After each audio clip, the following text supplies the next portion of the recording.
ГСП онлайн. Городские новости сейчас. В Сосногорске расследуется уголовное дело о грабеже. Преступление произошло днем 17 июля. Во дворе жилого дома на двух подростков напал молодой человек. На момент совершения преступления ему было 17 лет, потерпевшим по 15. Хулиган ударил мальчиков несколько раз по голове и по лицу. После похитил мобильные телефоны.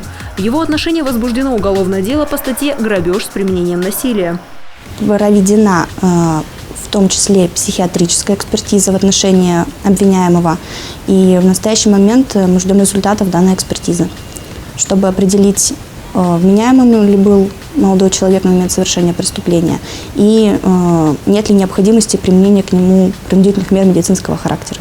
Характеризуется грабитель отрицательно. Нигде не работал, ранее привлекался к уголовной ответственности. Предыдущие дела заканчивались амнистией или примирением сторон. Сейчас же хулигану грозит до 7 лет лишения свободы. В данный момент он арестован и находится в СИЗО.